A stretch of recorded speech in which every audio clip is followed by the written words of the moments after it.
नमस्कार, कैसे हैं आप सब। तो आपको पता है कि हम लोग लगातार कंटेम्प्रेरी इश्यूज के ऊपर जो ऐसे समसामयिक मुद्दे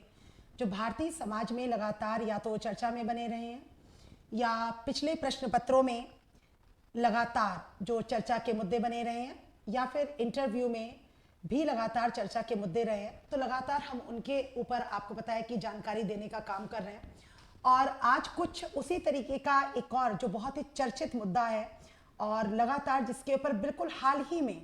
करंट में ही लगातार जिसके ऊपर न्यूज़ चल रही है, लगातार जो हमारे हेडलाइंस बने हुए हैं, मतलब न्यूज़पेपर्स के अंदर जो हेडलाइन बनने का काम हो रहा है। तो ऐसा ही एक मुद्दा है जिसमें आपको पता है कि अपने लास्ट वीडियोस में मैंने आपके साथ अपने दो मुद्दों को कवर किया था। एक तो सबरीमाला टेम्पल केस के ऊपर हम लोगों ने बात की थी और दूसरा मुद्दा हम लोगों ने लिया था ट्रिपल तलाक का। ठीक उसी तरीके से एक बहुत ही अहम और कंटेम्प्रेरी समसामयिक मुद्दा है और जिसका नाम है समलैंगिकता। ठीक है, समलैंगिकता जिसे हम होमोसेक्सुअलिटी के नाम से जानते हैं।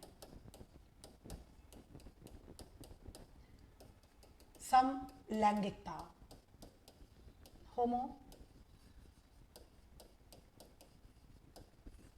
सेक्सुअलिटी के नाम से हम जानते हैं। और आपको पता है इसे खास तौर से एक नया नाम भी दिया जा रहा है, अच्छी तरीके से आपको पता है, जिन्हें आज की डेट में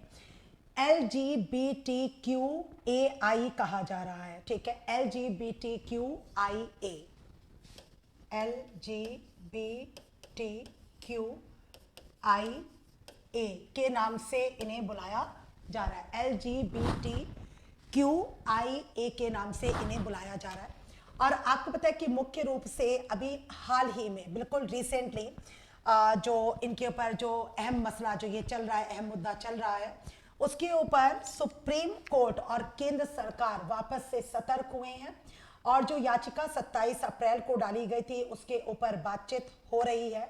तो सॉलिसिटर जनरल जो तुषार मेहता जी हैं, उन्होंने वापस से जो पूछे गए फैसले में उन्होंने कोर्ट की ओर से जवाब दिया है कि हाँ, और कोर्ट ने भी इस बात के ऊपर अपना अहम फैसला दिया है कि मुख्य रूप से इस मुद्दे पर किसी की नहीं सुनी जाएगी और इस मुद्दे पर सिर्फ और सिर्फ संविधान की सुनी जाएगी। लेकिन मुद्दा क्या है, ये चीजें क्या हैं, पहले मैं आपको वो बता देती हूँ। देखिए, आपको पता है कि जो समलैंगिक है अर्थात एक ही लिंग के दो व्यक्ति, ठीक है, चाहे वो लेस्बियन है, चाहे वो गे है, चाहे वो बाइसेक्सुअल है, चाहे वो ट्रांसजेंडर है, चाहे वो क्वीर है, चाहे वो क्वेश्चनिंग है, चाहे वो इंटरसेक्स है, पेनिसेक्सुअल है, तो इस तरीके से जो भी लोग हैं, ठीक है, जिन्हें हम सामान्य रूप से आपको पता है कि हमारे यहाँ पर अभी तक सामान्य शब्दों में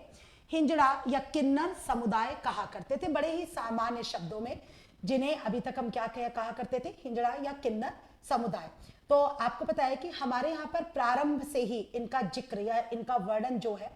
वो वेदों में, पुराणों में, उपनिषदों में, हमारी संस्कृति में, अजंता एलोरा में, यहाँ वहाँ आपको पता है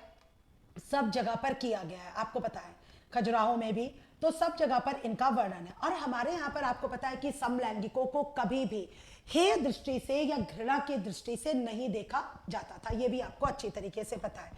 अभी तो उसके स्थान पर जो किन्नर समुदाय है, हिंजड़ा समुदाय है, बल्कि जो हमारे यहाँ पर भारतवर्ष रहा है, बल्कि खासतौर से हिंदू माइथोलॉजी में उन्हें अपने विशेष अवसरों पर, शुभ अवसरों पर उन्हें बुलाने की प्रथा रही है, प्रचलन रहा है। शुभ कार्यों में, विवाह जैसे, मुंडन जैसे, या बच्चे के जन्म होने पर, खासतौर से बेटे का जन्म हो, तो आपको पता है कि विशेष रूप से ये आते हैं, नृत्य करते हैं, नाच गाना करते हैं, शगुन लेकर जाते हैं और हमारे यहाँ पर इन्हें काफ़ी अच्छा माना जाता है और इनको दान इत्यादि करना भी हमारे यहाँ पर बहुत अच्छा माना जाता है। तो ऐसी प्रथा हमारे भारतीय समाज में रही है और आज भी हम इन्हें कहीं भी हेय या घृणा की दृष्टि से नहीं देखते हैं। लेकिन आपको पता है कि ब्रिटिशर्स के बनाए गए जो अधिनियम है, रूल रहे, वो भारत में सालों सालों तक वो बने रहे और उसी के अकॉर्डिंगली भारतीय समाज ने या भारतीय संविधान ने काम किया। परंतु जैसे कि मैंने आपको लगातार अपने लास्ट वीडियोस में बताया कि जस्टिस दीपक मिश्रा अभी जो वर्तमान में इसकी सुनवाई कर रहे हैं, आपको पता है वो जस्टिस चंद्रचूड़ जी कर रहे हैं, आपको पता है, अपनी विशेष 5 सदस्यों की बेंच के साथ। ठीक है, तो विशेष रूप से वो इसके ऊपर अभी बात कर रहे हैं। तो DY, जस्टिस DY जो हमारे प्रधान न्यायाधीश है, DY चंद्रचूड़। अभी मुख्य रूप से मैंने पहले के वीडियोस में बताया था कि जस्टिस दीपक मिश्रा के साथ उस वक्त ये उनके 5 सदस्य जो बेंच थी, 5 सदस्यों की बेंच थी, उसमें से एक बहुत ही महत्वपूर्ण सदस्य थे जो उस फैसले में शामिल थे। और अब ये प्रधान न्यायाधीश हैं, इस देश के CJI हैं। तो फिलहाल जो मैं आपको बता रही हूँ कि करंट में मामला चल रहा है कि क्या उनके विवाह को कानूनी मान्यता दी जाए या विवाह करने का अधिकार उन्हें प्रदान किया जाए, जो कि एक बहुत ही अहम मुद्दा है। तो उस मामले की सुनवाई जो DY चंद्रचूड़ है वो कर रहे हैं। और मुख्य रूप से जो उनके बेंच में लोग हैं वो है justice SK Kaul, justice SR Bhatt, justice Hima Kohli, justice PS Narasimha भी शामिल है। तो ये 5 सदस्यों की बेंच है। तो ये बेंच जो है काम कर रही है कि बेसिकली क्या होना चाहिए, लेकिन इनके विवाह को मान्यता देने से पहले किस तरीके के अधिकारों को और किस तरीके के प्रावधानों को हमें इनके लिए सुरक्षित करने की आवश्यकता है, तो वो भी बात यहाँ पर की जा रही है। तो मामला यही है। तो हमारे यहाँ पर जस्टिस दीपक मिश्रा ने 6 सितंबर 2018 को, तो जो मामला आया वो कब आया, 6 दिसंबर 2018 को मामला नहीं, एक्चुअली इनका फैसला आया। मामला तो आ चुका था अपनी याचिका के माध्यम से। तो 6 दिसंबर बेसिकली 6 सितंबर को ये जो फैसला है 6 सितंबर 2018 को, क्योंकि मैंने आपको बताया था कि सितंबर 2018 मैंने आपको पहले ही बोला कि एक स्वर्णिम महीने के तौर पर और 2018 एक स्वर्णिम वर्ष के तौर पर भारतीय समाज में जाना जाएगा। तो 6 सितंबर 2018 को इनका फैसला आया और बेंच ने अपना फैसला दिया कि अब देश में समलैंगिकता अपराध नहीं है। ठीक है, होमोसेक्सुअलिटी अब जो है वो एक ऑफेंस नहीं है, अब वो अपराध की श्रेणी में नहीं आता है।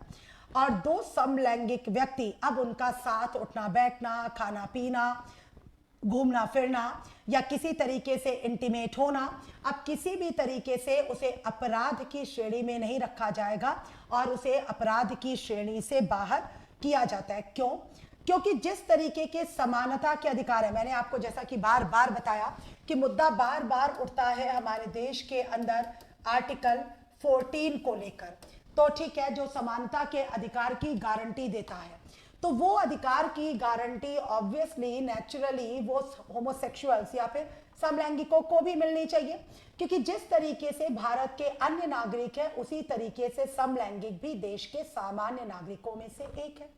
और अगर कोई व्यक्ति इस तरीके की प्रवृत्ति को या इस तरीके के लक्षणों को लेकर पैदा होता है, जिसकी शारीरिक बनावट या जिसका हाव भाव या जिसका नेचर आम लोगों से अलग है, तो इसमें उसकी कोई गलती नहीं है, क्योंकि दिस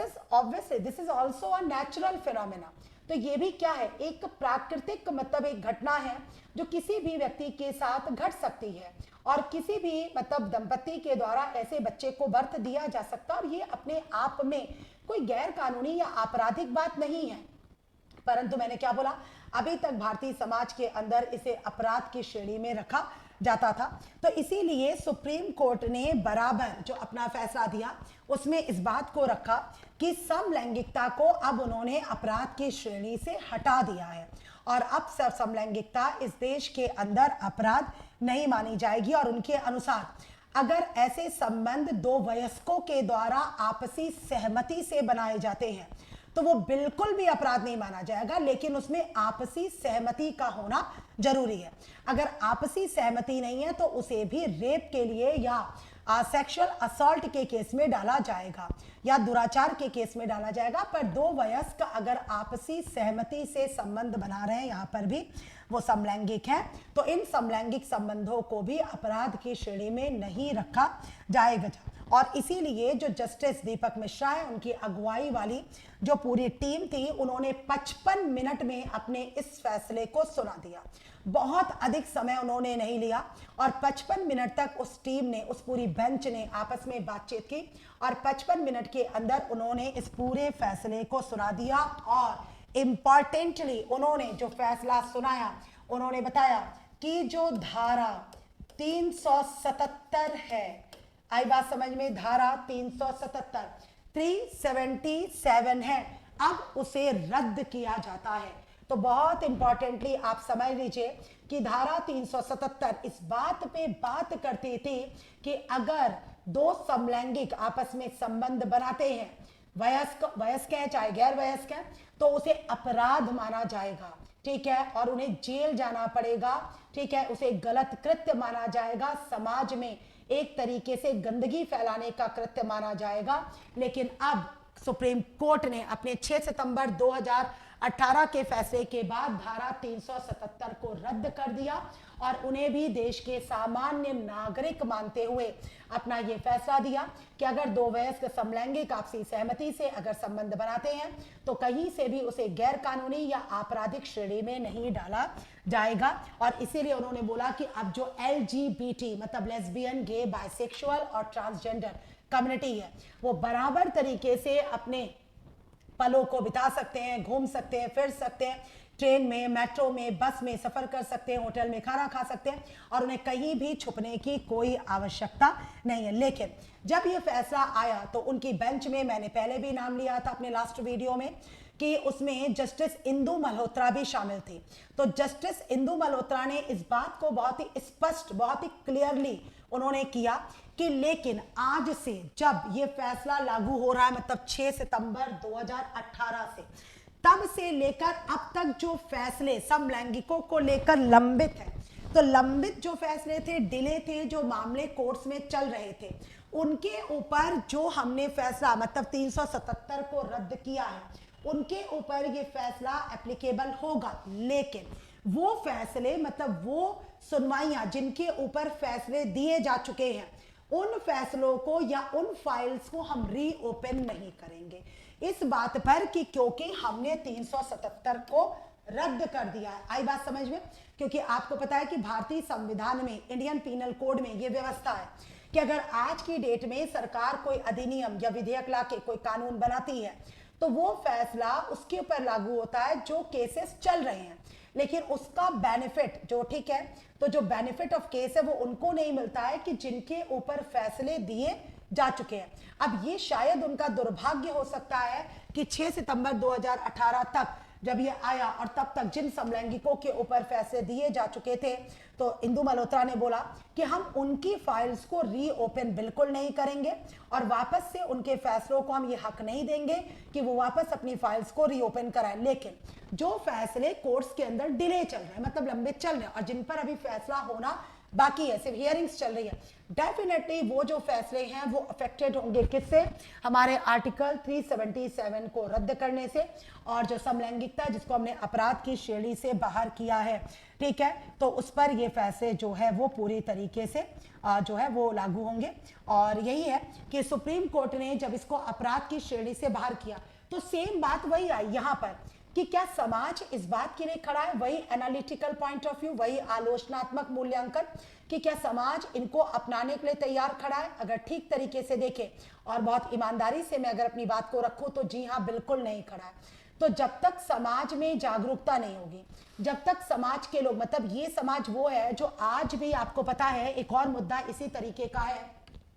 जिसको हम लोग जैसे जैसे सोशियोलॉजी पढ़ेंगे, आपको पता ही है कि हमारा 5 जून से समाजशास्त्र का मुखर्जी नगर में जो कक्षाएं प्रारंभ हो रही है, आप विशेष तौर से ध्यान रखिए और जल्दी से जल्दी एडमिशन के प्रोसेस को पूरा कर लें। तो उसमें तो हम बहुत डीपली इन सब बातों के ऊपर बात करेंगे। तो एक बात हम और भी करेंगे और वो है ऑनर किलिंग। तो आपको पता है कि जिस समाज के अंदर आज भी, मतलब जब एक लड़का और लड़की जहां पर प्रेम विवाह या लव मैरिज करते हैं या इस तरीके से, मतलब अगर उनके कोई प्रेम के संबंध रहते हैं, तो आपको पता है कि वेस्टर्न पंजाब में, वेस्टर्न यूपी, हरियाणा के अंदर उन लोगों को फांसी लटका दिया जाता है पूरे गांव के सामने, जिसे हम ऑनर किलिंग कहते हैं, झूठे मान सम्मान के लिए हत्या कहते हैं। सिर्फ इस बात को बताते हुए कि इस बात को पूरे समाज को बता दिया जाए कि अगर इस जोड़े ने, इस प्रेमी जोड़े ने ऐसा किया है और दोबारा अगर कोई ऐसा करने का प्रयास करता है तो उन्हें भी इसी तरीके से पेड़ से लटका दिया जाएगा। तो आप सोचिए कि जिस समाज में आज भी इंटरकास्ट मैरिज नहीं हो सकती,